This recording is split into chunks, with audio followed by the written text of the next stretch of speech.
فرقانه الحميد أعوذ بالله من الشيطان الرجيم بسم الله الرحمن الرحيم إن الله وملائكته يصلون على النبي يا أيها الذين آمنوا صلوا عليه وسلموا تسليما সবাই মহব্বতের সঙ্গে দরুদ পাঠ করুন اللهم صل على محمد وعلى آل محمد كما صليت على إبراهيم وعلى آل إبراهيم إنك حميد مجيد اللهم بارك على محمد وعلى آل محمد كما باركت على إبراهيم وعلى آل إبراهيم إنك حميد مجيد رب زدني علما رب زدني علما رب اشرح لي صدري ويسر لي أمري واحلل عقدة من لساني يفقه قولي سبحانك لا علم لنا إلا ما علمتنا إنك أنت العليم الحكيم صدق الله العظيم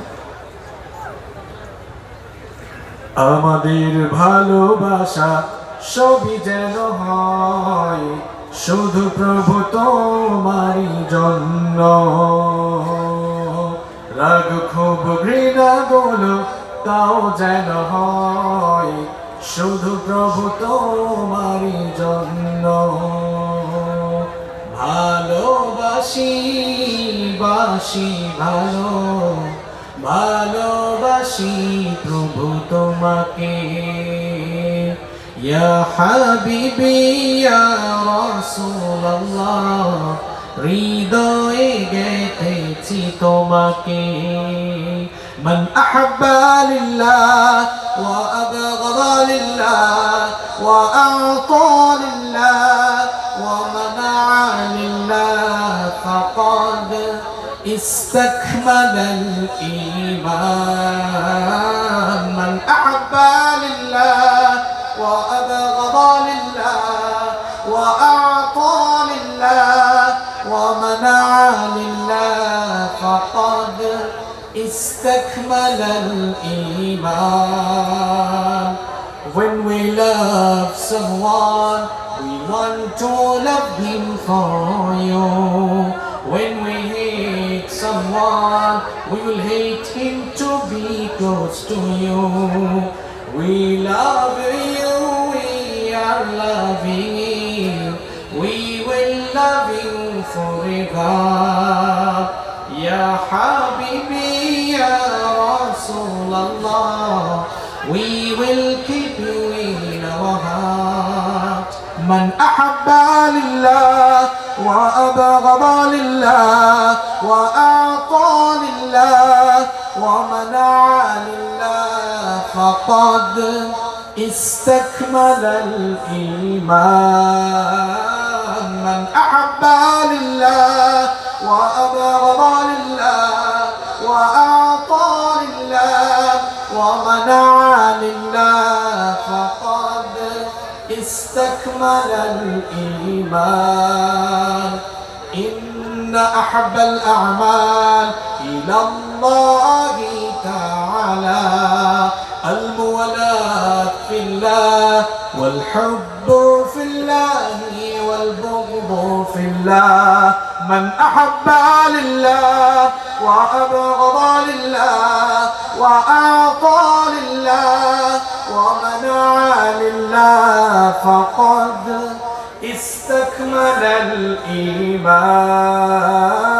من أحب لله وأبغض لله وأعطى لله ومنع لله فقد استكمل الإيمان আমাদের ভালোবাসা সবই যেন হয় শুধু প্রভু তোমারই জন্য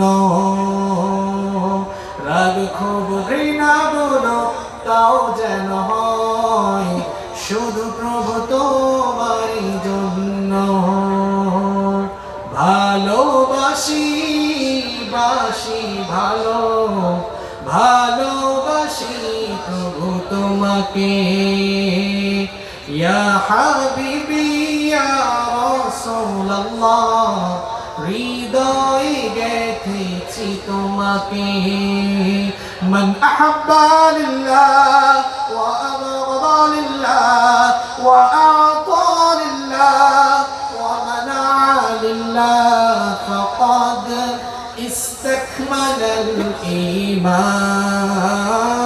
من أحب لله وأبغض لله وأعطى لله ومنع لله فقد استكمل الإيمان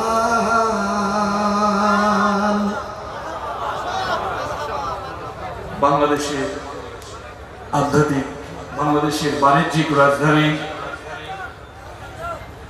চট্টগ্রাম বিভাগের ঐতিহ্যবাহী পেকুয়া সমাজ উন্নয়ন পরিষদের উদ্যোগে আয়োজিত আজকের এই পঞ্চম ঐতিহাসিক তাফসীরুল কোরআন মাহফিল চলমান অধিবেশনের মুহতারাম শ্রদ্ধাভাজন সভাপতি উপস্থিত সম্মানিত শ্রদ্ধাভাজন উলামায়ে কেরাম আমার সামনে বসা অত্র এলাকার পার্শ্ববর্তী এবং দূরদূরান্ত এলাকা থেকে আগত আল্লাহর দ্বীন প্রেমী কোরআন প্রেমী সর্বস্তরের তাওহীদি জনতা যুগে যুগে আল্লাহর জমিনে আল্লাহর দ্বীন প্রতিষ্ঠার জন্য যারা সবচাইতে বেশি অগ্রণী ভূমিকা পালন করেছেন আমার কলিজার টুকরা প্রিয় যুবক এবং তরুণ ভাইয়েরা স্কুল কলেজ ইউনিভার্সিটি এবং বিভিন্ন মাদ্রাসা পড়ুয়া আমার প্রাণ প্রিয় মেধাবী ছাত্র ভাইয়েরা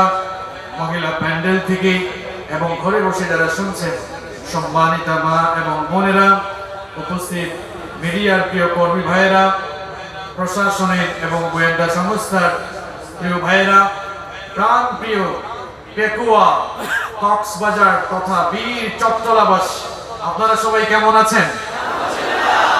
আলহামদুলিল্লাহ আমাদের সবাইকে সুস্থতার সাথে বাঁচিয়ে রেখে কোরআনের এই মিলন মেলায় হাজির হওয়ার তৌফিক দিয়েছেন কে? সেই মহান রবের জন্য হৃদয়ের সবটুকু ভালোবাসা আবেগ অনুভূতি উজাড় করে দিয়ে খুশি মনে প্রাণবন্ত আওয়াজে উচ্চ কণ্ঠে আমরা সকলেই পড়ছি আলহামদুলিল্লাহ। আমরা সবাই কোরআনের মিলন মেলায় এসেছি। আমরা এখানে বিভিন্ন অঞ্চল থেকে আল্লাহর কোরআনের আকর্ষণে ছুটে এসেছি। আল্লাহর কালাম আপনাকে ঘর থেকে বের করে এখানে নিয়ে এসেছে। আজ বাংলাদেশের চিত্র অনেকটা বদলে গিয়েছে। মানুষ আল্লাহর কালাম শোনার জন্য নিজের পকেটের পয়সা খরচ করে, নিজের দাঁতের পয়সা খরচ করে, গাড়ি ভাড়া করে, না খেয়ে নিজের পয়সা খরচ করে এক অঞ্চল থেকে অন্য অঞ্চলে ছুটে যায় আল্লাহর কালাম শোনার জন্য। এই অবস্থা থেকে নাস্তিক, মুরতাদ, বাম, রাম আর কোরআন বিদ্বেষী যারা তাদের কলিজায় রীতিমতো আগুন ধরে গিয়েছে। এই জন্য কিছুদিন পর পর এক এক উল্লুক আর ভাল্লুকের পয়দা হয়, যেখানে আমরা দিন চর্চা, দিন প্রচারের কাজ করি। আজ সেই মাহফিলকে নিয়ে আজ তারা আবুল তাবুল কথা বলা শুরু করেছে। গ্রামের মানুষ বলে পুরান পাগলের ভাত নাই, নতুন পাগলের আমদানি হয়েছে। এক পাগল পাগলামি করতে করতে এখন নিভৃতে চলে গিয়েছে। গত কয়েকদিন ধরে আরো নতুন কিছু পাগলের পয়দা হয়েছে। এরা এখন ওয়াজ মাহফিল নিয়ে, তাফসীর মাহফিল নিয়ে উল্টা পাল্টা বক্তব্য দেওয়া শুরু করেছে। তারা বলছে এই মাহফিল থেকে নাকি মানুষকে ধর্মান্ধ বানানো হচ্ছে। তারা বলছে এই মাহফিল থেকে নাকি মানুষকে চরমপন্থার দিকে উস্কে দেওয়া হচ্ছে, সাম্প্রদায়িকতার দিকে, জঙ্গিবাদের দিকে উস্কে দেওয়া হচ্ছে। আলেম ওলামাকে তারা একটু রেসপেক্ট করে, সম্মান করে কথাও বলতে জানে না, বরং বলে ওই তথাকথিত মোল্লারা এই মাহফিলের নাম করে মানুষকে ধর্মান্ধতার দিকে ঠেলে দিচ্ছে, জঙ্গিবাদের দিকে, সাম্প্রদায়িকতার দিকে ঠেলে দিচ্ছে। কিন্তু আসলেই আপনারা যারা মাহফিলে আসেন, আপনারা বলেন তো দেখি, এই মাহফিল থেকে আমরা কি মানুষকে জঙ্গিবাদের দিকে উস্কে দেই? কোরআন কি জঙ্গিবাদ আর সন্ত্রাসের পক্ষে? সন্ত্রাস আর জঙ্গিবাদী কার্যক্রম করে যারা, ইসলাম আর মানুষের দুশমন হলো তারা। সুতরাং আজকের এই পেকুয়ার মাহফিল থেকে আমরা সুস্পষ্ট ভাবে বলে দিতে চাই, যারা মুসলমানদের দিন চর্চার এই পবিত্র প্ল্যাটফর্মকে নিয়ে ষড়যন্ত্র আর চক্রান্ত করছো, হয়তো তোমরা দেখছো যে আজ কোরআন শোনার জন্য যুবকদের যে গণজোয়ার সৃষ্টি হয়েছে, এই গণজোয়ারকে রুখে দেওয়ার জন্য, থামিয়ে দেওয়ার জন্য যারাই সামনে আসবে, স্রোতের সামনে যাই আসে তা যেমন ভেসে যায়, যুবকদের এই গণজোয়ারের সামনে যা আসবে ভেসে বঙ্গোপসাগরে নিক্ষিপ্ত হবে।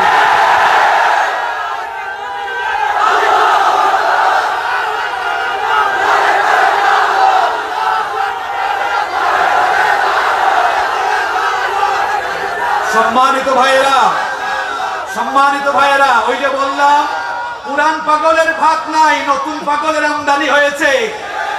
ইসলাম বড় সেনসিটিভ জায়গা। আপনি ছাড়াও ইসলাম জমিনে টিকে থাকবে। ইসলাম ছিল, ইসলাম আছে, মাথা উঁচু করে ইসলাম দাঁড়িয়ে থাকবে। ইসলাম আপনার কাছে দায়বদ্ধ নয়, বরং আপনি ইসলামের কাছে দায়বদ্ধ।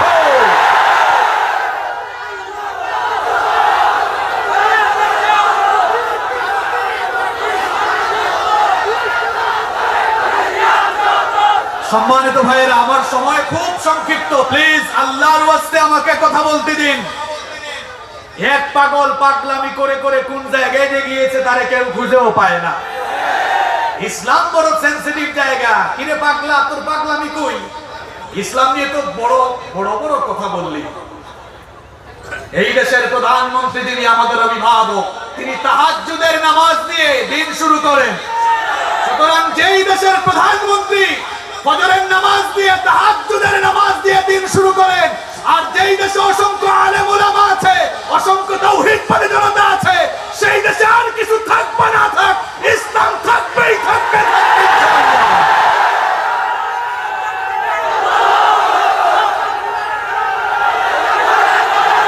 সম্মানিত ভাইরা, এই যুবক ভাইরা বসে যাও, বসে যাও, বসে যাও, যুবক ভাইরা বসে যাও।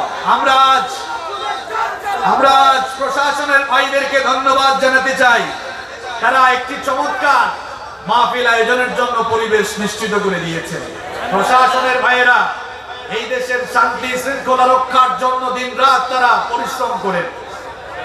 এই দেশে শান্তি শৃঙ্খলা ফিরিয়ে আনার জন্য তারা অক্লান্ত পরিশ্রম করছেন। আমার কলিজার টুকরা প্রিয় প্রশাসনের ভাইদেরকে বলতে চাই, এই দেশের আলেম ওলামা শান্তি শৃঙ্খলা আনয়নে আপনাদের সহযোগী, আপনাদের প্রতিপক্ষ নন।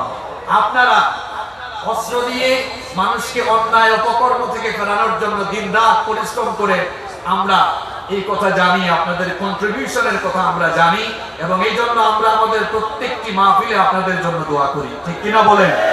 কিন্তু আমার প্রশাসনের প্রিয় ভাইদেরকে বলতে চাই, আমরা তো আপনাদের সহযোগী। আপনারা অস্ত্র দিয়ে মানুষকে ভয় দেখায়া অন্যায় থেকে ফেরানোর কাজ করেন, আর এই দেশের আলেম ওলামা তারা হয়তো কোনো অস্ত্র বহন করেন না, কিন্তু এই দেশের আলেম ওলামা তাদের জবানে দুইটা অস্ত্র বহন করেন, একটা কোরআন আর একটা হাদিস। এই কোরআন আর হাদিস দিয়ে আমরা মানুষদেরকে অন্যায় পথ থেকে, ভুল পথ থেকে, জঙ্গিবাদ থেকে, সন্ত্রাস থেকে, যৌতুক থেকে, অন্যায় অপরাধ থেকে ফেরাবার জন্য আমরাও কাজ করি। সুতরাং আপনারাও কাজ করছেন, আমরাও কাজ করছি, আমরা একে অপরের সহযোগী। দুশ্মন নয়।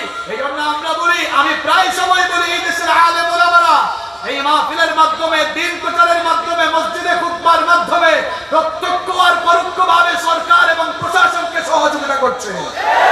তাহলে প্রশ্ন হলো, এরপরেও দিন চর্চার এই জায়গাগুলোকে নিয়ে ষড়যন্ত্র করছে কারা? এক কথায় উত্তর হলো, অন্যায় আর অপরাধ জগতের নেতৃত্ব দেয় যারা। অন্যায় আর অপরাধ জগতের নেতৃত্ব দেয় যারা, কোরআনের মাহফিলে বাধা দেয় তারা। কারণ তারা চায় না সমাজে কোরআনের আলো ছড়িয়ে যাক, হক কথা ছড়িয়ে যাক। কারণ হক কথা ছড়িয়ে গেলে মানুষকে সত্য সুন্দরের দিকে আহ্বান করানো হলে তো কেসিনো চলবে না, মাদক চলবে না, সন্ত্রাস চলবে না। কারণ আমরা এই মাহফিলে সন্ত্রাসের বিরুদ্ধে, জঙ্গিবাদের বিরুদ্ধে, চরমপন্থার বিরুদ্ধে, আমরা এই মাহফিলগুলোতে যৌতুকের বিরুদ্ধে, অশান্তির বিরুদ্ধে কথা বলি। তারপরেও কেন প্রতিবন্ধকতা সৃষ্টি করা হয়? কারণ তারা চায় না সমাজ থেকে অন্যায়, অপরাধ, অশান্তি দূর হোক। এই জন্য আমি খুব সংক্ষেপে বলি, অন্যায় আর অপরাধ জগৎকে নেতৃত্ব দিচ্ছে তারা, আল্লাহর কোরআনের পথে বাধা সৃষ্টি করে তারা। সম্মানিত ভাইরা, আজকে এই মাহফিল বাস্তবায়নের জন্য রাজনৈতিক নেতৃবৃন্দ, প্রশাসনের ভাইরা অনেক সহযোগিতা করেছেন। এই জন্য আমরা তাদের প্রতি শুকরিয়া জানাতে চাই, তাদের জন্য দোয়া করতে চাই, আল্লাহ যেন তাদের গুনাহগুলো মাফ করে দেন। আমরা যারা এই মাহফিলে এসেছি, আল্লাহ তাআলা যেন আমাদের সকলের জীবনের গুনাহগুলোকে মাফ করে দেন। সম্মানিত ভাইরা, সময় যেহেতু সংক্ষিপ্ত,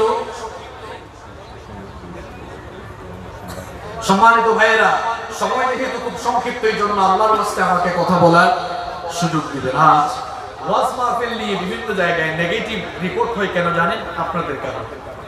আপনারা এই নেগেটিভ রিপোর্ট করার পরিবেশ তৈরি করে দিয়েছেন, পোস্টার থেকে নিয়ে শুরু করে। যেহেতু এই মাহফিলে বাংলাদেশের বিভিন্ন অঞ্চল থেকে মিডিয়া এসেছে এবং অনেক সাংবাদিক ভাইরা এসেছেন, প্রশাসনের ভাইরা এসেছেন, এজন্য সবার জ্ঞাতার্থে আমি কথাগুলো আজ তুলে ধরতে চাই। কেন আজ মাহফিল গুলো নিয়ে উল্টাপাল্টা কথা বলা হচ্ছে? আজ দেখা যাচ্ছে পোস্টার থেকে নিয়ে শুরু করে একেবারে স্টেজ পর্যন্ত মাহফিলের নামে কিছু কিছু জায়গায় তামাশা হচ্ছে।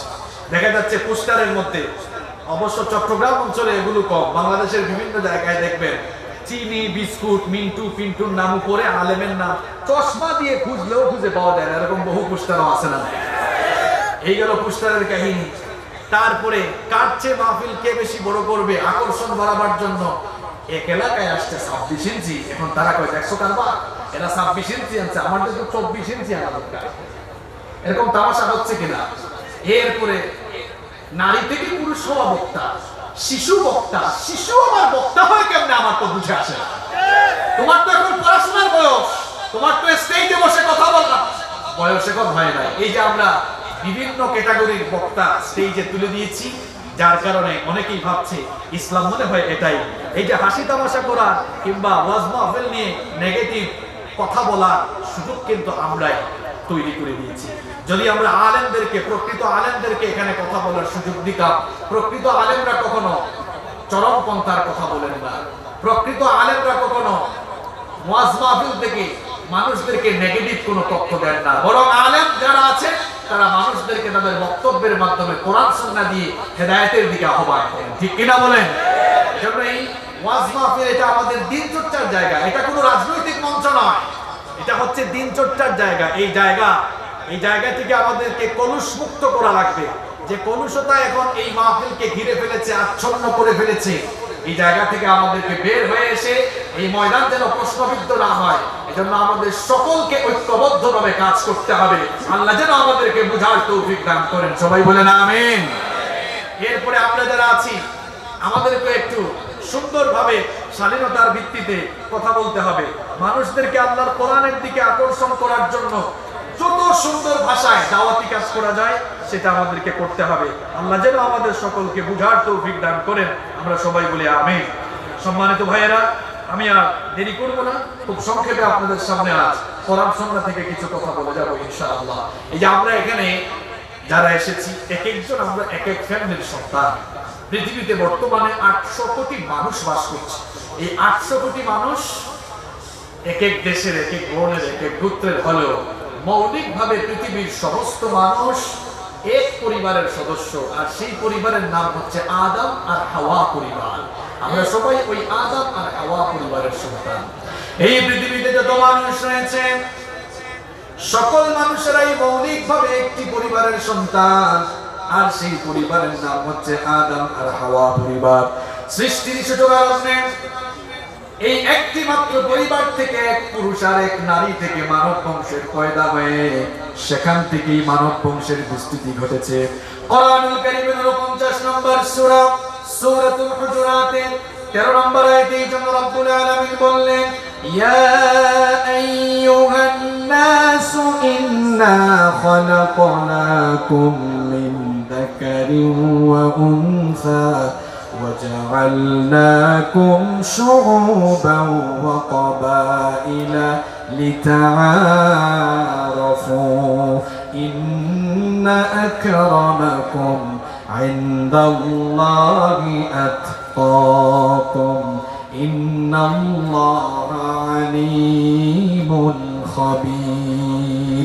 আল্লাহ তাআলা বলছেন, হে মানব জাতি, আমি তোমাদেরকে এক পুরুষ আর এক নারী থেকে পয়দা করেছি। এক পুরুষ আর এক নারী থেকে গোটা দুনিয়ায় মানব বংশের বিস্তৃতি ঘটেছে।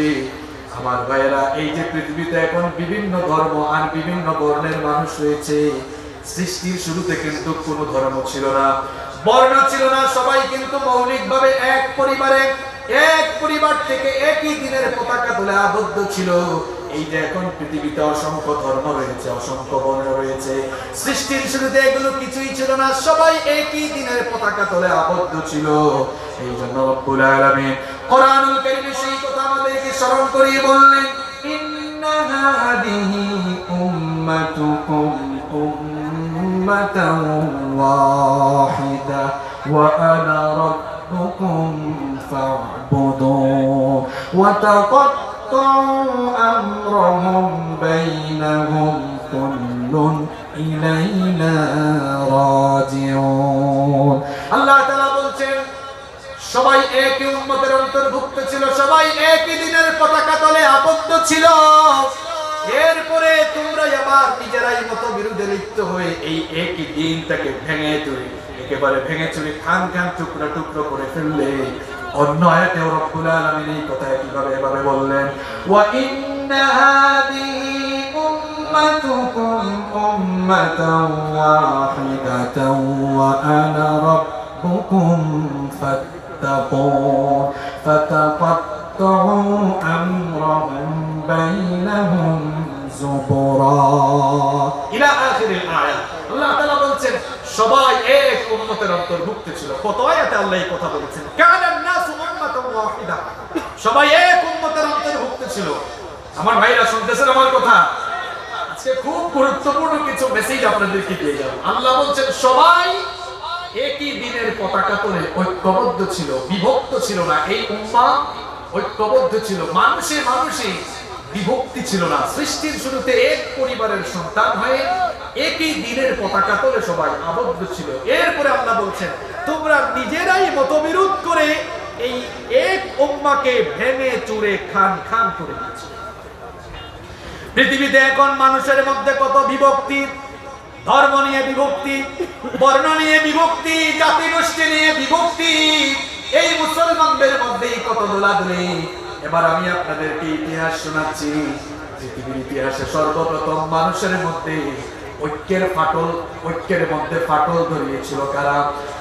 তাওহীদের পতাকা তল থেকে সর্বপ্রথম বের হয়ে উম্মার মধ্যে সর্বপ্রথম ফাটল ধরিয়েছিল কারা? শুনেন, এই পৃথিবীর প্রথম মানুষ এবং প্রথম নবী, আমাদের সকলের বাবা আবুল বাশার সাইয়্যিদিনা আদম আলাইহিস সালামের ওফাতের পরে সাইয়্যিদিনা নূহ আলাইহিস সালামের আগমনের আগ পর্যন্ত দুনিয়ার সকল মানুষগুলো একই ধরনের একই দিনের পতাকা তলে আবদ্ধ ছিল। সাইয়্যিদিনা আদম আলাইহিস সালামের ওফাতের পর নূহ আলাইহিস সালামকে রব্বুল আলামিন যেই কওমের জন্য নবী বানিয়ে পাঠিয়েছিলেন, ওই কওমের মধ্যে সর্বপ্রথম বিভক্তি হয়েছিল।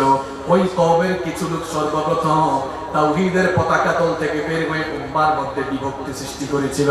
পৃথিবীর ইতিহাসে সর্বপ্রথম উম্মার মধ্যে বিভক্তি ঘটিয়েছে যারা, তাদের ইতিহাস আপনাদেরকে শোনাচ্ছি। আদম আলাইহিস সালামের ওফাতের পরে নূহ আলাইহিস সালামের আগমনের পূর্বে নূহ আলাইহিস সালামের বংশের মধ্যে পাঁচজন আল্লাহওয়ালা মানুষ ছিল। আমার কথা আপনাদের কানে পৌঁছালে পুরুষ মানুষের মতো রেসপন্স করে বলেন তো, নূহ আলাইহিস সালামের কওমের মধ্যে সর্বমোট কয়জন আল্লাহওয়ালা মানুষ ছিল? খুব চমৎকার তথ্য দিয়ে যাচ্ছি, শুনেন। কোরআনুল কারীমের ৭১ নম্বর সূরা সূরাতুন নূহ এর ২৩ নম্বর আয়াত থেকে ২৪ নম্বর আয়াত, তাফসীর ইবনে কাসীর সহ তাফসীরে তাবারী সহ পৃথিবীতে যত তাফসীর রয়েছে সবগুলো তাফসীরের মধ্যে এই আয়াতের ব্যাখ্যায় খুব সুন্দর করে এসেছে।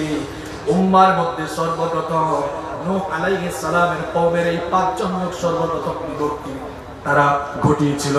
এই পাঁচজন ব্যক্তির নাম হচ্ছে ওয়াদ, সুওয়া, ইয়াগুত, ইয়াউক, নাসাব। এই পাঁচজন মানুষ বড় আল্লাহওয়ালা ছিল, বড় মুত্তাকি ছিল, পরহেজগার ছিল।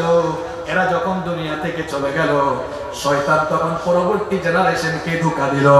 শয়তান পরবর্তী জেনারেশনকে ধোঁকা দিয়ে বলল, তোমাদের বংশের মধ্যে এই পাঁচজন মানুষ আল্লাহওয়ালা ছিল, তারা আল্লাহর বড় নৈকট্যশীল বান্দা ছিল। তোমরা আল্লাহর কাছে পৌঁছাতে হলে এদেরকে মাধ্যম হিসাবে ব্যবহার করা লাগবে, এদেরকে মিডিয়া হিসাবে, ভায়া হিসাবে ব্যবহার করা লাগবে। এদেরকে ছাড়া আল্লাহর কাছে পৌঁছাতে পারবা না। শয়তান এদেরকে ধোঁকা দিল।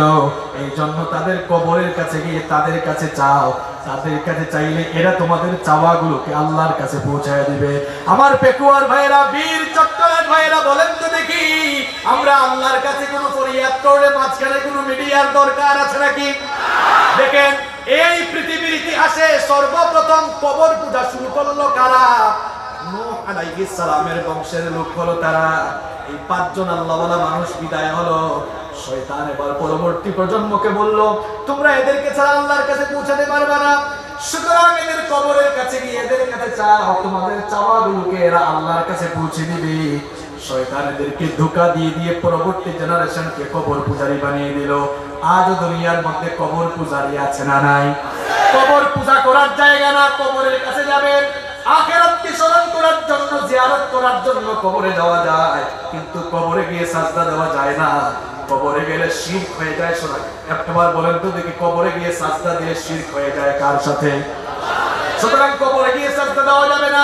যেই কথা বলছিলাম শুনেন, শয়তান পরবর্তী প্রজন্মকে ধোঁকা দিয়ে কবর পূজারী বানিয়ে দিল।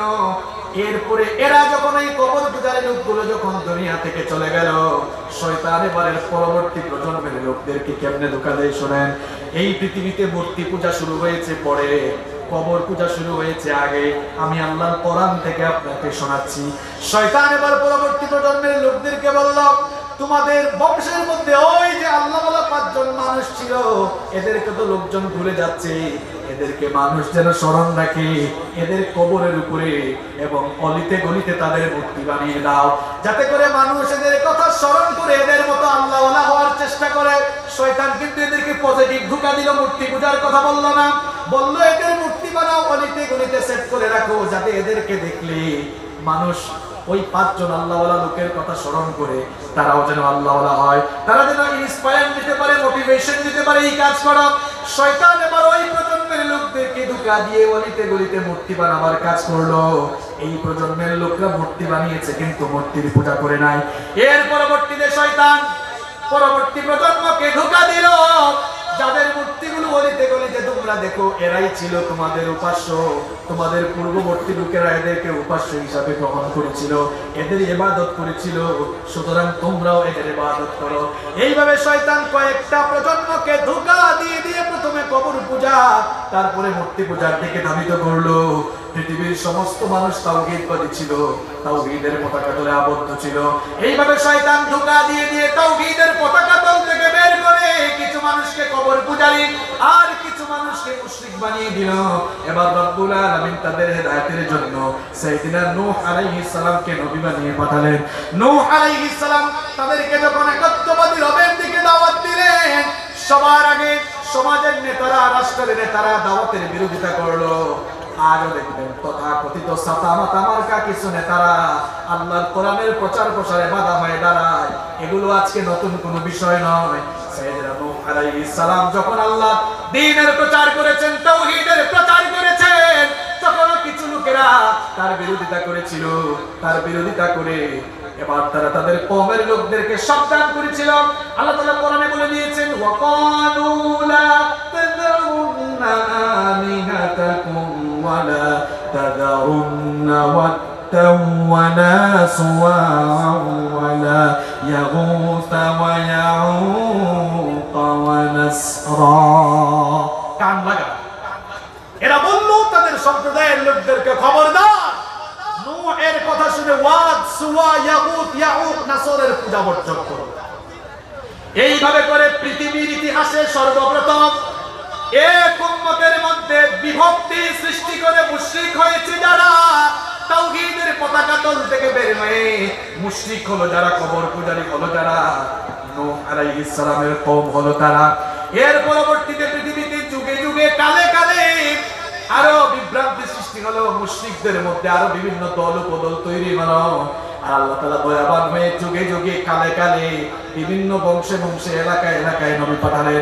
সমস্ত নবীদের দাওয়াত ছিল একজনের দাওয়াতি সম্ভাষণের সাথে আরেকজনের দাওয়াতের কোনো অমিল ছিল না ভিন্নতা ছিল না এইজন্য রব্বুল আলামিন বলছেন ওয়ালাকাদ বাআসনা ফি কুল্লি উম্মাতির রাসূলা আন ইবুদুল্লাহা ওয়াজতানিবুত তাগুত আল্লাহ তাআলা বলছেন আমি প্রত্যেক কওমের জন্য প্রত্যেক উম্মতের জন্য রাসূল পাঠিয়েছি আর তারা সবাই এসে এক আল্লাহর গোলামের দিকে দাওয়াত দিয়েছে আমার ভাইয়েরা একটু উচ্চ কণ্ঠে জবাব দেন বলেন তো দেখি সকল নবীদের দাওয়াত এক রকম ছিল না দুই রকম ছিল সকল নবীদের দাওয়াত ছিল এক রকম একজনের দাওয়াতের সাথে আরেকজনের দাওয়াতের কোনো অমিল ছিল না সাইয়েদনা আদম আলাইহিস সালামের দাওয়াতের কথা ছিল লা ইলাহা ইল্লাল্লাহু আদামু সাফিয়ুল্লাহ আবার ইব্রাহিম আলাইহিস সালামের দাওয়াতি সম্ভাষণ ছিল লা ইলাহা ইল্লাল্লাহু ইব্রাহিম খলিলুল্লাহ আবার মুসা আলাইহিস সালামের দাওয়াত ছিল লা ইলাহা ইল্লাল্লাহু মুসা কালিমুল্লাহ ঈসা আলাইহিস সালামের দাওয়াত ছিল লা ইলাহা ইল্লাল্লাহু ঈসা রূহুল্লাহ আবার আমাদের প্রিয় রাহমাতাল লিল আলামিন মুহাম্মাদুর রাসূলুল্লাহ পড়েন সাল্লাল্লাহু আলাইহি ওয়াসাল্লামের দাওয়াতি সম্ভাষণ ছিল সবাই মনটা উজাড় করে দিয়ে প্রাণবন্ত আওয়াজে পড়ুন লা ইলাহা ইল্লাল্লাহু মুহাম্মাদুর রাসূলুল্লাহ সাল্লাল্লাহু আলাইহি ওয়াসাল্লাম বুঝে থাকলে বলেন তো সব নবীদের তাওহীদের কথা এক রকম না দুই রকম লা ইলাহা ইল্লাল্লাহ ঠিক আছে না ঠিক নাই শুধু নবীর নাম চেঞ্জ হয়েছে কিন্তু তাওহীদের মূল কথা এক না ভিন্ন সব নবীরা আদম আলাইহিস সালাম থেকে নিয়ে মুহাম্মদুর রাসূলুল্লাহ পড়েন সাল্লাল্লাহু আলাইহি ওয়াসাল্লাম পর্যন্ত সব নবীদের দাওয়াত এক রকম ছিল এরপরেও পৃথিবীতে বিভিন্ন উম্মতরা তাদের কাছে সুস্পষ্ট বিধান আসার পরেও মতবিরোধে লিপ্ত হয়ে তাদের দ্বীনকে তারা ভেঙে চুরে খান খান টুকরা টুকরা করে ফেলেছে আমাদের কাছে সর্বশেষ শরীয়ত আসলো নবী করিম সাল্লাল্লাহু আলাইহি ওয়াসাল্লামকে আল্লাহ খাতামুন নবিয়্যিন বানিয়ে নবুয়তের গেটটা আল্লাহ তাআলা লাগিয়ে দিলেন নবুয়তের গেট আল্লাহ বন্ধ করে দিলেন এখন আমরা যারা মুসলমান হিসেবে আছি আমরা কিসের উপরে থাকবো আমরা কেমনে চলবো এইজন্য নবীজি বললেন তারাকতু ফীকুম আমরাইন লান তাদিল্লু মা তামাসসাকতুম বিহিমা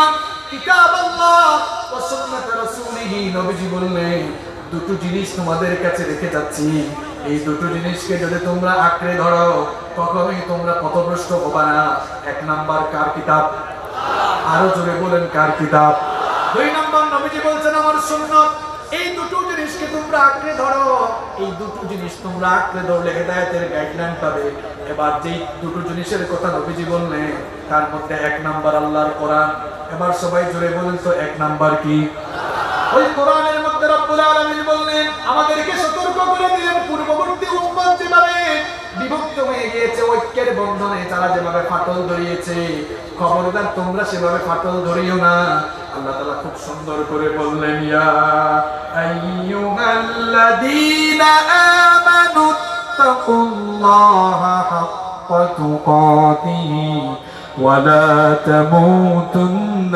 إلا وأنتم مسلمون এতক্ষণে আপনাদেরকে লাইনে তুলছি এবার শুনেন আল্লাহ বলছেন হে ঈমানদারেরা আল্লাহকে ভয় করো ভয় করার মতো ভয় করো ওয়ালা তামুতুন্না ইল্লা ওয়া আনতুম মুসলিমুন আর মুসলমান না হয়ে খবরদার মরে যাও না মুসলমান হয়ে বাঁচো মুসলমান হয়ে মরো আদেশটা কার আল্লাহ আস্তে বলবেন না জোরে বলেন আদেশটা কার আমরা তো এখন মুসলমান হতে চাই না এখন এক উম্মতের ভিতরে এত ফাটল ধরিয়েছি আমরা নবীজি বলেছেন ইহুদি নাসারারা 72 দলে বিভক্ত হয়েছে আর আমার উম্মত আরো এক ধাপ এগিয়ে তারা 73 দলে বিভক্ত হবে ভালো করে শুনেন নবীজি বলেছেন ইহুদি নাসারারা 72 দলে বিভক্ত হয়েছে আমার উম্মত আরো এক ধাপ এগিয়ে 73 দলে বিভক্ত হবে 72 দল জাহান্নামে যাবে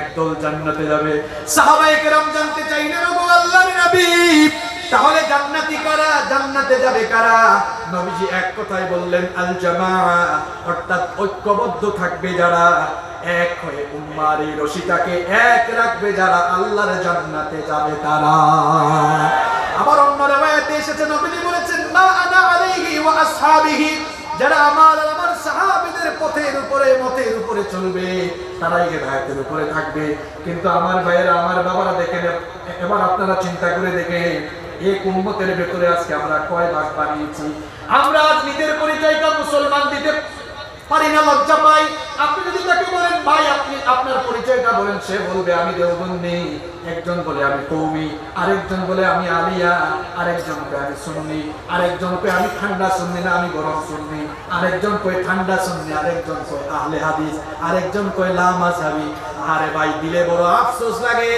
এত পরিচয় আপনি দিতে পারেন কিন্তু নিজের পরিচয় মুসলমান আপনি দিতে পারেন না লজ্জা হওয়ার কথা আপনার লজ্জা হওয়ার কথা আপনি নিজেকে মুসলমান হিসেবে পরিচয় দিতে পারেন না পৃথিবীর সমস্ত নবীরা মুসলমান ছিলেন আর তারাও ইসলামের দাওয়াত দিয়ে মানুষকে মুসলমান বানিয়েছেন ঠিক কি না বলেন এই জন্য আল্লাহ বলেছেন খবরদার সাবধান আমি তো কোরআনের ছাত্র কোরআনের কোথাও পাই নাই দেওবন্দি না হয়ে মরো না কওমি না হয়ে মরো না আলিয়া না হয়ে মরো না সুন্নি না হয়ে মরো না এমন কথা কোরআনের ভেতরে নাই বরং আমি কোরআন পড়তে গিয়ে দেখেছি আল্লাহ তাআলা আমাদেরকে জানিয়েছেন ওয়ালা তামুতুন্না ইল্লা ওয়া আনতুম মুসলিমুন বরং আল্লাহ বলেছেন মুসলমান না হয়ে মরে যেও না আর মুসলমান হয়ে আল্লাহর দ্বীনের উপরে ঐক্যবদ্ধ থাকো খবরদার বিভ্রান্ত হয় না বিভক্তিতে মেতে উঠো না পরের অংশে আল্লাহ বললেন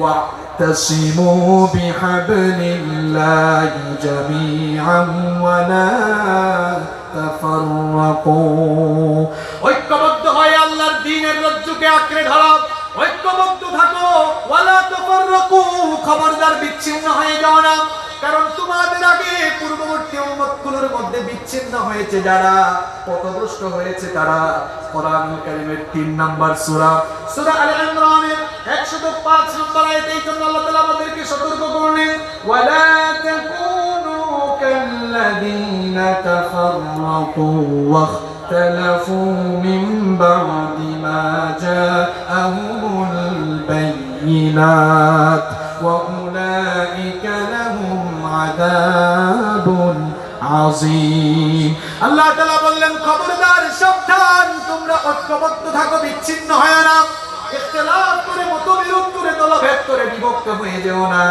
কারণ তোমাদের পূর্ববর্তীতে কিতাব আসার পরেও স্পষ্ট বায়িনাত আসার পরেও যারা মতভেদে মতবিরোধে লিপ্ত হয়ে দলভেদ করেছে বিভক্তিতে মেতে উঠেছে সবগুলো শাস্তির সম্মুখীন সবাইকে শাস্তির সম্মুখীন করেছেন কি আল্লাহ সাবধান করলেন তোমরাও যদি উম্মার ভেতরে ফাটল সৃষ্টি করে ঐক্যবদ্ধ না থেকে বিভক্ত হয়ে যাও আখিরাতে গজবের আগে দুনিয়ায় আমাদের অধঃপতন ঘটবে এখন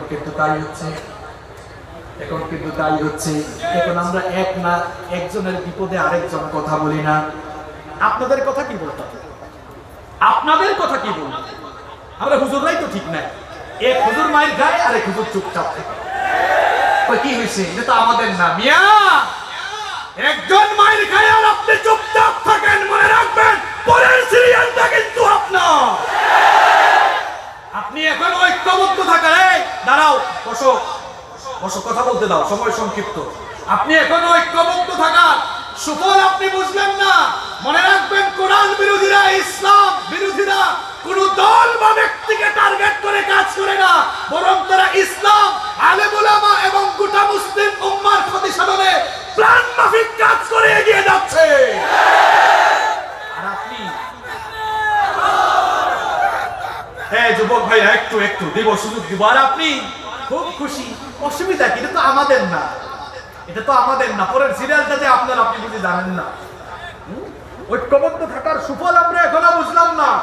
একটা উদাহরণ সুন্দর করে দেই, বলেন আপনারা, একটা লাঠি যদি কারো হাতে থাকে, একটা লাঠি ভাঙা খুব সহজ না কঠিন? কথা কন না কেন? একটা লাঠি হাতে দিলে ওই লাঠিটা ভাঙা সহজ না কঠিন? খুব সহজ। এবার যদি আপনার হাতে 1000 লাঠি দেওয়া হয়, যদি বলা হয় ভাই 1000 লাঠি আপনি ভাঙেন, তো কুতাকুতি শুরু হবে, ভাঙা যাবে? কি বুঝলেন আপনি? আমরা এক ভাই আরেক ভাইকে নিয়ে যত ট্রল করব, একজন আরেকজনের বিরুদ্ধে যত বলবো, আলাদা আলাদা থাকলে একটা লাঠি ধরলেই যেমন ভাঙা খুব সহজ, মনে রাখবেন আলেম উলামাদেরকে বলবো, যতদিন আমরা দলাদলি করব, ইসলাম বিরোধীরা তখন তাকে ধরবে, মেরুদণ্ড ভেঙে দিবে। আর যখন আপনি সীসা ঢালা প্রাচীরের মতো ঐক্যবদ্ধ হয়ে গোটা মুসলিম উম্মাহকে নিয়ে ঐক্যবদ্ধ হয়ে দাঁড়াবেন, ইসলাম বিরোধীরা, ইসলামপন্থীদের উপরে জুলুম নির্যাতন চালানো তো দূরের কথা, ইসলামের বিরুদ্ধে কথা বলার সাহস পাবে না।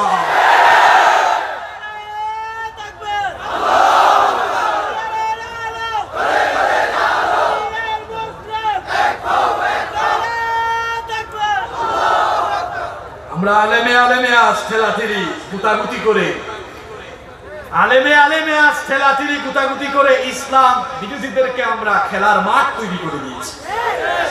আলেমে আলেমে বিভেদ এখন জালিমে জালিমে দোস্তি, আলেমে আলেমে বিভেদ এখন জালিমে জালিমে দোস্তি, পথের ঠিকানা জানা নেই কারো, কে কোথায় পাবে স্বস্তি, কে কোথায় পাবে স্বস্তি। সালাতে দুহাত কোথায় বাঁধবে, নাভির উপরে বুকে, আমিন বলবে চুপিসারে নাকি সজরে আওয়াজ ফুকে। আস্তে আমিন বলবে না জোরে আমিন বলবে, এগুলা নিয়ে আজ মসজিদ ভাগ হয়ে গেছে। নাভির উপরে হাত বাঁধবে না বুকের উপরে হাত বাঁধবে, এগুলা নিয়ে ঠেলাঠেলি করে আজ উম্মার মসজিদগুলোকে আমরা আলাদা করে দিয়েছি। আছে না নাই? আরে ভাই, যার ইচ্ছা নাভির উপরে হাত বাঁধুক, যার ইচ্ছা বুকের উপরে হাত বাঁধুক, মানুষগুলোকে আগে মসজিদে আসতে দেন। এগুলো নিয়ে বিতর্ক করে মসজিদ থেকে কেন মানুষকে আপনি ভাগ করে দিচ্ছেন? এক গল্প আমার মনে পড়ে গেল, বলবো। এক লোক বের হয়েছে সফরে, নতুন এলাকা নিয়ে যাচ্ছে, আসরের আজান হয়েছে, ভাবলো আসরের আজান যেহেতু হয়েছে মসজিদে ঢুকে নামাজটা আদায় করে নেই। লোকটা নাভির উপরে হাত বেঁধে নামাজ আদায় করে, কিন্তু তার কি দুর্ভাগ্য, যেই মসজিদে ঢুকেছে সবাই হাত বাঁধে বুকের উপরে। এখন নামাজ শেষে সবাই তারা দৌড়ানো শুরু করছে, কোন জায়গা থেকে আসছে? লোকটা দৌড়ানো খাইতে খাইতে এক জায়গায় গিয়ে এদের হাত থেকে নিস্তার পেল, হাঁপাতে হাঁপাতে আবার পথ চলা শুরু করলো। কিছু দূর যাওয়ার পরে মাগরিবের আজান হলো, ভাবলো মাগরিবের নামাজটা আদায় করে ফেলি। এখন মসজিদে ঢোকার সময় টেনশন কাজ করতেছে, আরে আসরের নামাজে নাভির উপর হাত বেঁধেছে, মুসিবতে পড়ছি। এই দুশ্চিন্তার কথা মাথায় রেখে এখন মাগরিবের নামাজে হাত বাঁধছে বুকের উপরে, কপাল খারাপ, এই মসজিদে সবাই হাত বাঁধে নাভির উপরে। নামাজ শেষে সবাই তারা দৌড়ানো শুরু করছে, দৌড়ানো খাইতে খাইতে এক জায়গায় গিয়ে এদের হাত থেকে নিস্তার পাইয়া হাঁপাতে হাঁপাতে পথ চলা শুরু করেছে।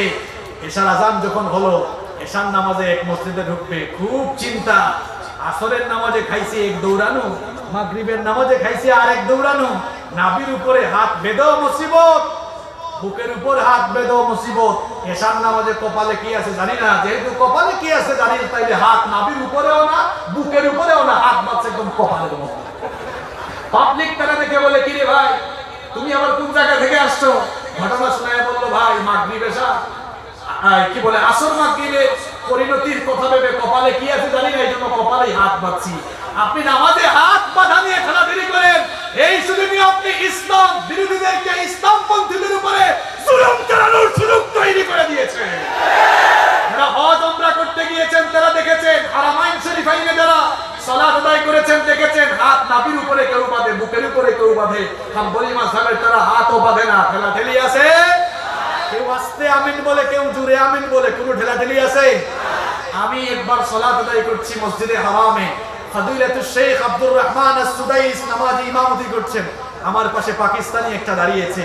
এখন আব্দুর রহমান আস-সুদাইস যখন তিনি বললেন গায়রিল মাগদুবি আলাইহিম ওয়ালাদ-দাল্লিন, আমি আস্তে করে বললাম আমিন। পাকিস্তানি সে বলল আমিন। নামাজ শেষে সে আমাকে জিজ্ঞেস করে, এই তুই আস্তে বলছিস কেন? আমার আমিও তারে বলে নাই, কি রে তোর তেল হইছে নাকি বেশি, এত জোরে বললি কেন? সালাম ফিরে যে যার মতো করে চলে গেল। আস্তে বলেছে তাও ওকে, জোরে বলেছে তাও ওকে। এগুলো নিয়ে যত বেশি মারামারি করবেন তত বেশি উম্মার মধ্যে ফিতনা তৈরি হবে, ঠিক কিনা বলেন? সালাতে দু হাত কোথায় বাঁধবে, নাভির উপরে বুকে, আমিন বলবে চুপিসারে নাকি সজরে আওয়াজ ফুঁকে। ছোট আরো ছোট বিষয় নিয়েও চলছে ভীষণ দ্বন্দ্ব, সব দল ভাবে আমরাই ভালো, অন্যরা কালো মন্দ। ফরজ নিয়ে তো মারামারি নেই, নফলে সফল যোগ, টুপির আকার আকৃতি নিয়ে গবেষণা হয় খুব। এক হুজুর দেখলাম ওই দিন টুপি একটা স্টেজে নিয়ে টুপি ছিঁড়ে ফেলছে। মিয়া, এটা ওই হুজুরের টুপি, ওই হুজুরের টুপি। আপনি এখন টুপির মধ্যে ইসলাম খুঁজেন, আর এই সুযোগে ইসলাম বিরোধীরা ঐক্যবদ্ধ হয়ে ইসলামপন্থীদের উপরে একত্রে ঝাঁপিয়ে পড়েছে। ফরজ নিয়ে তো মারামারি নেই, নফলে সফল ডুব, টুপির আকার আকৃতি নিয়ে গবেষণা হয় খুব।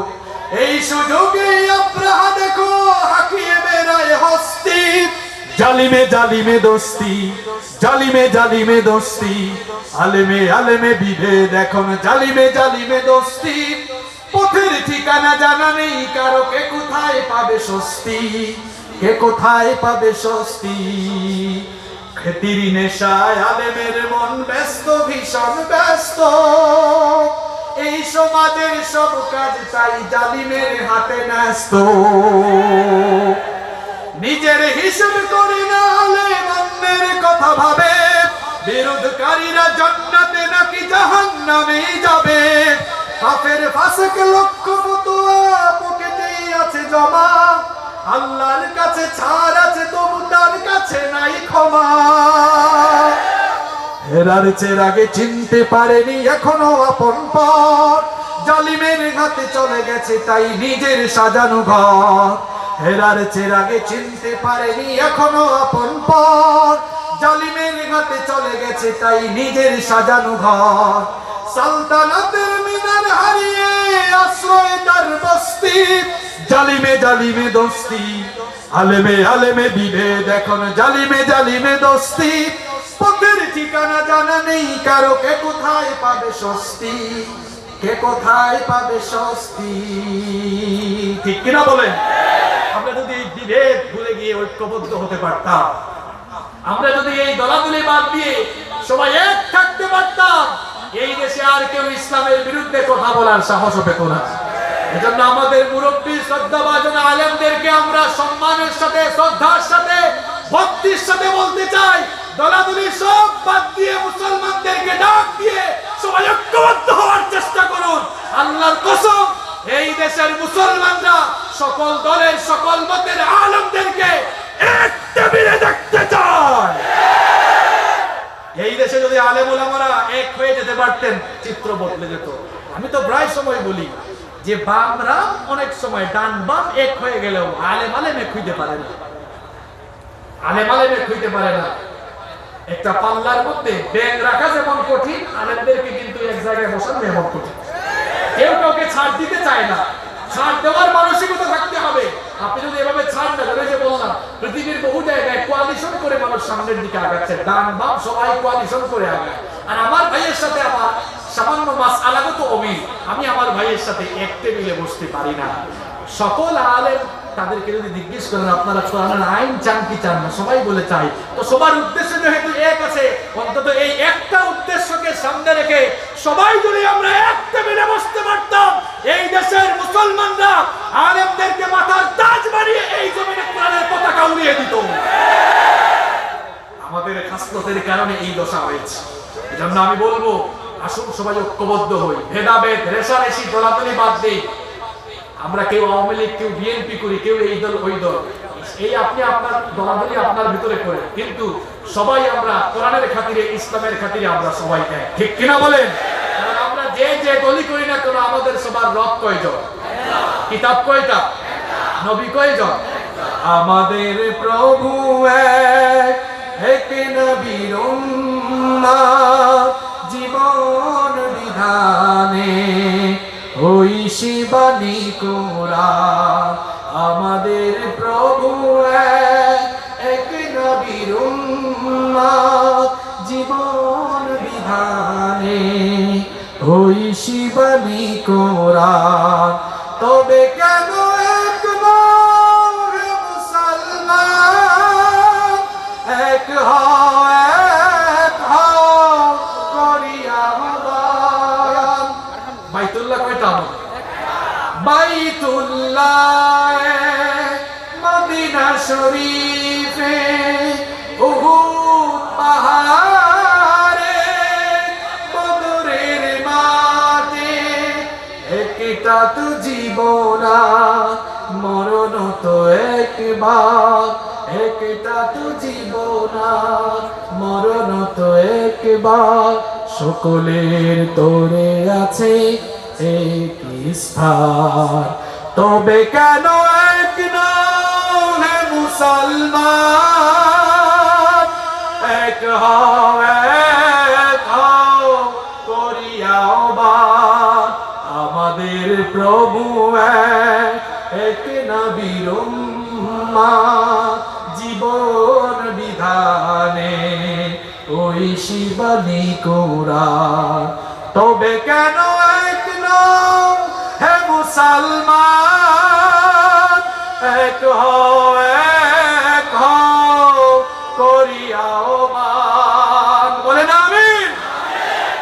আমরা যদি ঐক্যবদ্ধ থাকতে পারতাম কি লাভ হতো, আর ঐক্যবদ্ধ না থাকার কারণে কি লস হচ্ছে, এরপরে আমরা শেষের দিকে যাবো ইনশাআল্লাহ। দেখেন, তার আগে বলি, আমাদের সবগুলো ইবাদত আমাদেরকে ঐক্যবদ্ধ থাকার শিক্ষা দেয়।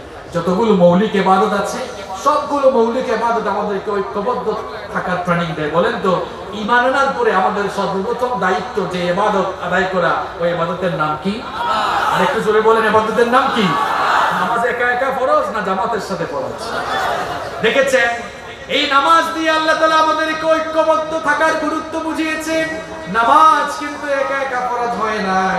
রব্বুল আলামিন বললেন, ওয়া আকিমুস সালাতা ওয়া আতুজ যাকাতা ওয়ারকাউ মা'আর রাকিঈন। সালাত কায়েম করো, যাকাত দাও, আর মসজিদে এসে যারা রুকু করে তাদের সঙ্গে রুকু করো, অর্থাৎ জামাতের সাথে ঐক্যবদ্ধ হয়ে নামাজ আদায় করো।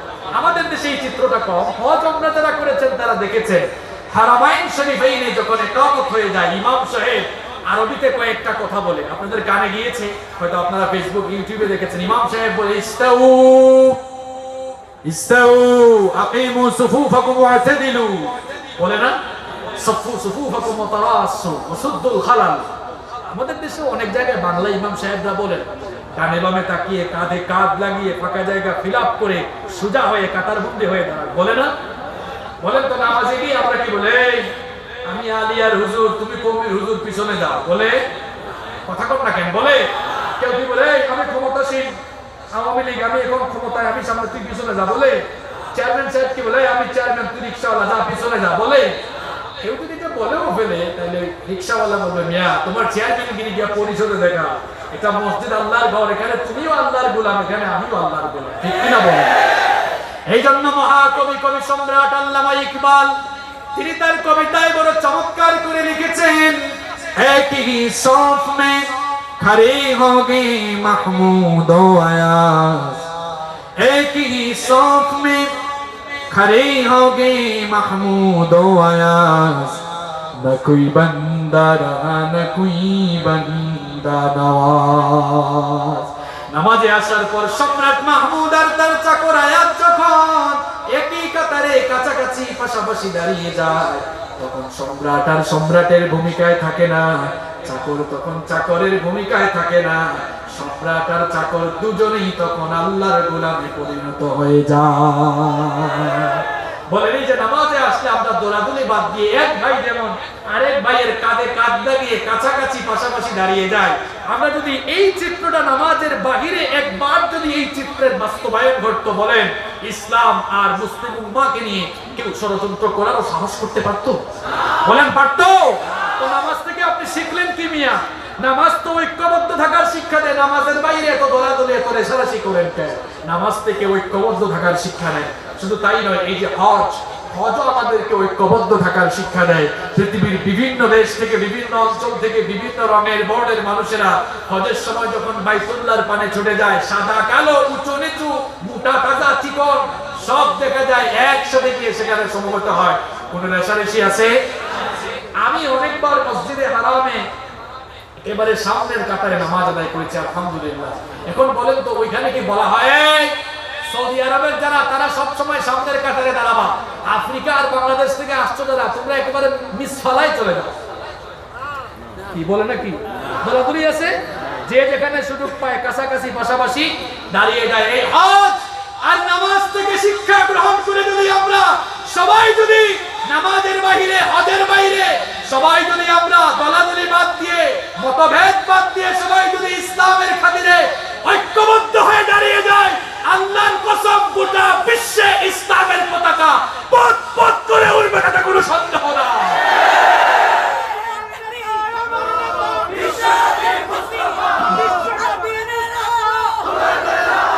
সম্মানিত ভাইয়েরা, এবার আসুন দুটি পয়েন্টে কথা বলে শেষ করি। ঐক্যবদ্ধ না থাকার কারণে কি হচ্ছে সেই কথা বলি।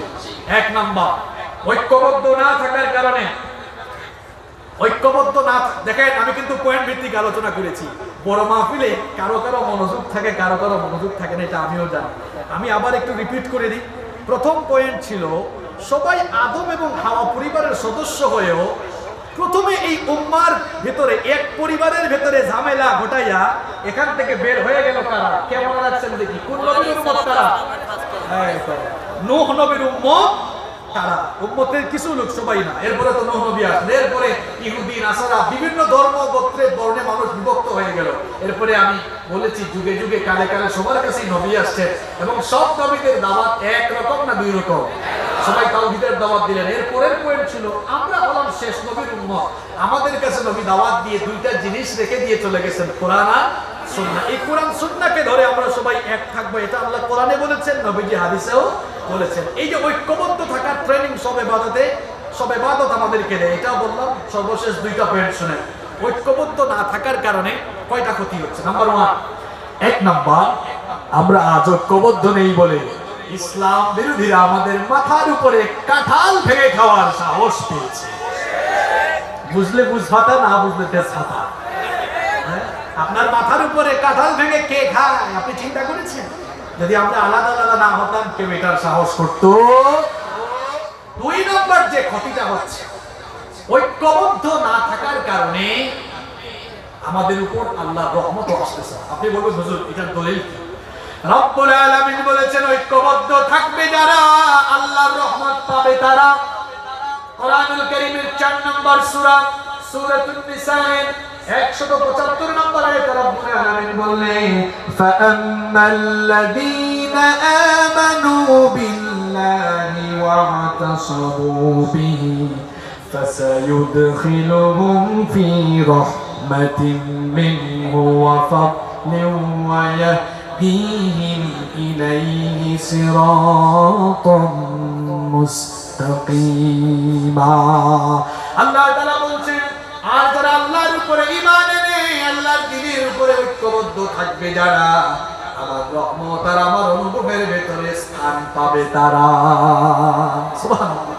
তাহলে ঐক্যবদ্ধ থাকবে যারা, আল্লাহর রহমত আর অনুগ্রহ পাবে তারা। 3 নম্বর, ঐক্যবদ্ধ না থাকার কারণে দ্বীন এখনো কায়েম হচ্ছে। যতদিন না আমরা ঐক্যবদ্ধ হব ততদিন পর্যন্ত দ্বীন কায়েম হবে। আল্লাহ তো এই জন্যই বলেছেন, ওয়াতাসিমু বিহাবলিল্লাহি জামিআন ওয়া লা তাফাররাকু। আল্লাহ ওয়া লা তাফাররাকু বলে বুঝাতে চাইছেন এই বিচ্ছিন্ন হবা আর দ্বীনও কায়েম করতে পারবা। ঐক্যবদ্ধ যদি থাকতে পারি তাহলে দিন কায়েমটাও সহজ হয়ে যাবে। সর্বশেষ যে পয়েন্ট বলতে চাই, হুজুর ঐক্যের কথা তো এতক্ষণ ধরে বললেন, এই ঐক্যবদ্ধ হবো কেমনে, কিছু ফর্মুলা দিয়ে যান। সর্বশেষ 7টা পয়েন্ট বলছি, আমরা যদি 7টা ফর্মুলা অন্তত সবাই মানতে পারি, আমার মনে হয় যে আমরা দলাদলি বাদ দিয়ে ঐক্যবদ্ধ হতে পারবো ইনশাআল্লাহ। ভালো করে শুনেন, আমি আলোচনার শুরুতে বলেছিলাম আজ খুব গুরুত্বপূর্ণ কিছু মেসেজ দিয়ে যাবো। কিসের দলাদলি বাদ দেন, এই হুজুর ওই হুজুরের ঠেলা ঠেলে আর কইরেন না, পাবলিক আর এগুলা চায় না, ঠিক কিনা বলেন? ঐক্যবদ্ধ হওয়ার কিছু ফর্মুলা বলে যাই। নাম্বার 1, 1 নাম্বার হচ্ছে আমাদের মধ্যে ইখতিলাফ থাকবে, মতভেদ থাকবে, কিন্তু ইফতিরাক, এই কারণে দলভেদ হবে না। ইখতিলাফ থাকা it's the beauty of Islam, এটা ইসলামের সৌন্দর্য। সাহাবীদের মধ্যেও বিভিন্ন বিষয় নিয়ে ইখতিলাফ ছিল, কিন্তু ইখতিলাফের কারণে এক সাহাবী এক দল বানান নাই, আর এক সাহাবী আরেক দল বানান নাই। ইখতিলাফ থাকতে পারে, ইখতিলাফের কারণে আমার ভাইয়ের সাথে ইখতিলাফ করে, মতভেদ করে আমরা দলাদলি করতে পারি না। এটা ইসলামের সৌন্দর্য নয়, ইসলামের শিক্ষাও নয়, দীক্ষাও নয়। ইখতিলাফ থাকবে, তার কারণে আমরা আলাদা হয়ে যাব। 2 নাম্বার, দেখেন সিরিয়ালি বলছি, 2 নাম্বার, ভিন্ন মতের প্রতি শ্রদ্ধাবোধ জাগ্রত রাখা। আপনি হয়তো এক বিষয়ে একটা মত লালন করেন, আরেকজন এই সেম বিষয়ে আরেকটা মত লালন করে, তাই বলে আপনি বলবেন না আমি ঠিক। যে বলে আমি সবচেয়ে ঠিক, এ হচ্ছে দুনিয়ার সবচেয়ে বড় বেঠিক। বলেন ইমাম আযম আবু হানিফা রাহমাতুল্লাহি আলাইহি, তিনি কি কখনো বলেছেন আমার মাযহাবটাই আসল, আমার মানহাজটাই আসল?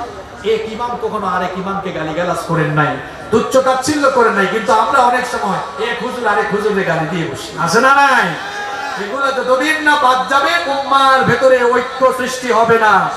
আমার ভাইয়ের সাথে আমার যদি মতের অমিল থাকে, আমি তার সাথে বসবো, আলোচনা করব, সংলাপ করব। এটা পর্দার আড়ালে হবে, পাবলিকের সামনে হবে না। পাবলিকের সামনে কখনো আমরা একজন আরেকজনকে ছোট করে কথা বলবো না, এতে করে ইসলাম এবং মুসলিম উম্মারই ক্ষতি হবে, ঠিক কিনা বলেন? আমরা অনেক সময় অনেক কিছু পাবলিকলি বলে ফেলি না। আমরা তো আজ এমন হয়ে গিয়েছি, একজনের মাহফিলে মানুষ একটু বেশি হয় সহ্য করতে পারি না, কেমনে তারা দেওয়া যায় এই চিন্তায় আমরা মশগুল হয়ে যাই। কারো মাহফিলে যদি লোক বেশি আসে, আপনি খুশি হওয়ার কথা, কারণ আপনার ভাইও দাওয়াতি কাজ করে, আপনিও দাওয়াতি কাজ করেন, আপনিও কোরআনের দিকে ইসলামের দিকে মানুষকে ডাকেন, উনিও কোরআনের দিকে ইসলামের দিকে মানুষকে ডাকেন। সুতরাং এখানে মাথা ব্যথা হওয়ার কোনো কারণ নাই। প্রত্যক্ষভাবে পরোক্ষভাবে ইসলাম আর মুসলিম উম্মাহই কল্যাণ হচ্ছে, ঠিক কিনা বলেন? এই জন্য ভিন্ন মতের প্রতি শ্রদ্ধা রাখতে হবে। নাম্বার 3 নাম্বার হচ্ছে আমাদের মধ্যে উখুওয়াত, ভ্রাতৃত্ববোধের চেতনাকে আরো উজ্জীবিত করতে হবে।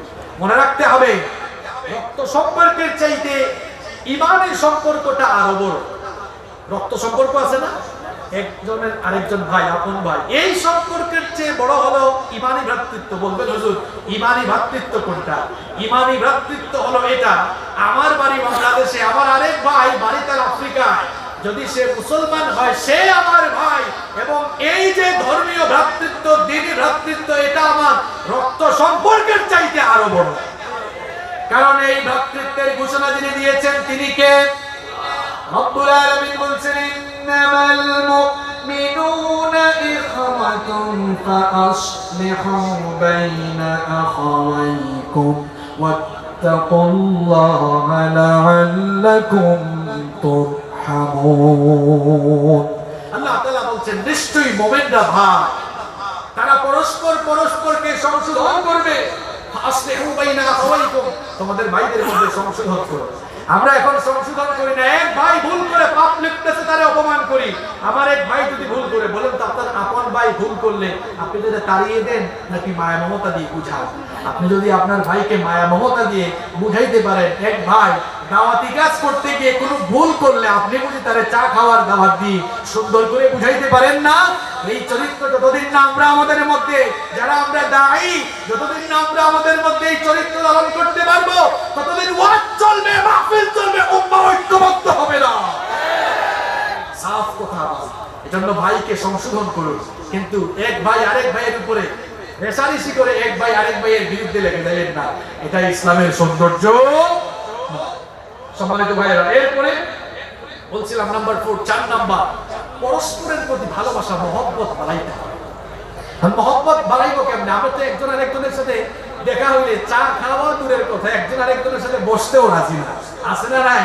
আপনাদের কথা কি কইতাম, আগে তো আপনারা আমাদের কাছে দোয়া চাইতেন, হুজুর আমাদের জন্য দোয়া করেন, কারণ আমরা বিপদে আছি, আপনাদের কাছেই দোয়া চাওয়া লাগবে। আপনারা দোয়া করেন আমরা যেন ঠিকঠাক থাকতে পারি, না আমরা একজন আরেকজনকে সহ্য করতে পারি না। এই চিত্র পাল্টাতে হবে, একজন আরেকজনের প্রতি ভালোবাসা বাড়াতে হবে, আর ভালোবাসার ভ্রাতৃত্ববোধের এই নমুনা শিখতে হবে নবীজির সাহাবীদের কাছ থেকে। খুব চমৎকার একটি ঘটনা আপনাদেরকে শোনাই দেখেন। আমরা যারা ঈমান এনেছি, মুসলমান হয়েছি, এক ভাইয়ের সাথে আরেক ভাইয়ের কেমন সম্পর্ক থাকা দরকার শুনেন। মক্কা থেকে হিজরত করে যেই সকল সাহাবীরা মদিনায় গিয়েছিলেন, নিজেদের ঘর বাড়ি ভিটামাটি ছেড়ে তারা মদিনায় গিয়েছিলেন, নিজেদের ঘর বাড়ি জায়গা জমি ছেড়ে দিয়ে মদিনায় যখন তারা গিয়েছিলেন, মুহাজির সেই সকল সাহাবীদেরকে, হিজরতকারী সেই সকল সাহাবীদেরকে মদিনার সাহাবীরা কেমন ভাবে সাহায্য করেছেন, আনসারী সাহাবীরা কেমন তাদেরকে তাদের কলিজার ভিতরে ঢুকিয়েছেন শুনে। এই ভ্রাতৃত্বের প্রশংসা রব্বুল আলামিন কোরআনুল কারীমে বলেন। কোরআনুল কারীমের 59 নম্বর সূরা, সূরাতুল হাসরের 9 নম্বর আয়াতে আল্লাহ তাআলা বলেন, ওয়াল্লাযীনা তাবাওয়াউদ-দারা ওয়াল ঈমানা মিন ক্বাবলিহিম ইউহিব্বুনা মান হাজারা ইলাইহিম ওয়া লা ইয়াজিদুনা ফি সুদুরিহিম হাজাতান মিম্মা উতু ওয়া يؤثرون على أنفسهم ولو كان بهم خصاصة। আল্লাহ তাআলা বলছেন মক্কার মুহাজিররা যখন মদিনায় হিজরত করে গিয়েছিল, মদিনার সেই সকল সাহাবীরা মক্কার লোকদেরকে এমন ভাবে জায়গা দিয়েছিল, আশ্রয় দিয়েছিল, নিজেদের চাইতে তারা তাদের ভাইদেরকে আরো বেশি প্রাধান্য দিয়েছিল, এত বেশি প্রাধান্য দিয়েছিল। মদিনার সাহাবীরা মক্কা থেকে আসা মুহাজির ভাইদের সাথে নিজেদের রুটি ভাগ করে খেয়েছে, নিজেদের ঘরে থাকতে দিয়েছে। এমনকি যাদের একাধিক স্ত্রী ছিল, একাধিক স্ত্রী থাকলে তালাক দিয়ে তার মুহাজির ভাইয়ের সাথে বিয়ের ব্যবস্থা করে দিয়েছে। ভ্রাতৃত্বের প্রশংসা আল্লাহ কোরআনে করেছে, ভ্রাতৃত্বের প্রশংসা আল্লাহ কোরআনে করেছেন। ভালোবাসা কারে কম? ভালোবাসার দাবি হলো একজন আরেকজনের প্রতি কিছু স্যাক্রিফাইসও করতে। আপনি আপনার ভাইকে ভালোবাসেন, সালাম দেওয়া তো দূরের কথা, আপনি তাকে ভালোবাসা দূরের কথা, একটু সালামও দেন না। আমরা এখন এক ভাই বিপদে পড়লে আরেক ভাই একটু এগিয়েও যাই না, একটু কথাও বলি না। অবস্থা যেন এমন হয়েছে যে আগুন লেগেছে, পানি ঢালি না, উল্টা আরো আমরা কেরোসিন ঢালি, আছে না নাই? এজন্য আমি বলি, উম্মতের ঘরে আগুন লেগেছে, আর কেরোসিন ঢালবেন না, পারলে পানি ঢালেন, না পারলে চুপচাপ বসে থাকেন, আর আগুন ধরায়েন না। বরং পারলে মহব্বত কেমনে বাড়ানো যায় এই কাজ করেন। আগুন লাগছে, পানি ঢালেন, কেরোসিন ঢাইলেন না, না পারলে আপনি চুপচাপ থাকেন, চুপ থাকেন, কথা বললেন না। এটা ভালো নবীজি বলেছেন, আল্লাহর নবী বলেছেন, তোমাদের মধ্যে যারা ইমানদার সে যেন ভালো কথা বলে, নইলে সে কি থাকে? চুপচাপ। হয় ভালো কথা বলুন, নইলে আপনি চুপচাপ থাকেন। নাম্বার 5 নম্বর ঐক্যবদ্ধ থাকার 5 নম্বর ফর্মুলা হলো, এক ভাই আরেক ভাইকে আমরা কষ্ট দিব না, এক ভাই আরেক ভাইকে কখনো কষ্ট দিব না, এক ভাই আরেক ভাইয়ের উপরে কখনো জুলুম করব না। নবীজি বলেছেন, আল মুসলিমু মান সালিমা আল মুসলিমুনা মিন লিসানিহি ওয়া ইয়াদিহি। মুসলমান তো সেই, প্রকৃত মুসলমান তো সেই ব্যক্তি যার হাত এবং যার জিহ্বা, হাত, এগুলোর অনিষ্ট থেকে অন্য মুসলমান নিরাপদ থাকে। আমাদের এই জিহ্বা থেকে অন্য মুসলমান নিরাপদ থাকে না। আমরা যখন তখন যার তার বিরুদ্ধে আবুল তাবুল ভাষায় অনেক তুচ্ছ তাচ্ছিল্য করে কথা বলি, আছে না নাই? ঐক্যবদ্ধ হবো কেমনে? আমরা একজন আরেকজনের সাথে মতের অমিল হলে আমরা তার নাম বিকৃত করে পর্যন্ত ডাকি। বাবা নাম রেখেছে জামালউদ্দিন, কই কিরে জামাইল্লা? বাবা নাম রেখেছে কামালউদ্দিন, কই কিরে কামাইল্লা? এরকম আছে না নাই? এইরকম যদি চলতে থাকে, আমাদের জিহ্বা থেকে যদি আরেক মুসলমান ভাই হেফাজত থাকতে না পারে, তাহলে আমাদের এই জিহ্বা দিয়ে মুসলিম উম্মার আর কি কল্যাণ হবে? এজন্য আমার ভাইয়েরা, ঐক্যবদ্ধ হওয়ার জন্য, মুসলিম উম্মাহকে এগিয়ে নিয়ে যাওয়ার জন্য, ইসলামকে আরো এগিয়ে নিয়ে যাওয়ার জন্য, ইসলামের সৌন্দর্য গোটা দুনিয়ায় ছড়িয়ে দেওয়ার জন্য নিজেদের জবানকে আরো সুন্দর করতে হবে, নিজেদের জবানকে সংযত করতে হবে, ভাষা সুন্দর করতে হবে। এক ভাই আরেক ভাইকে আমরা কষ্ট দিব না, পারবো তো ইনশাআল্লাহ? আল্লাহ তৌফিক দান করেন, বলেন আমিন। 6 নাম্বার হচ্ছে, এক ভাই বিপদে পড়লে আরেক ভাই আমরা এগিয়ে যাব।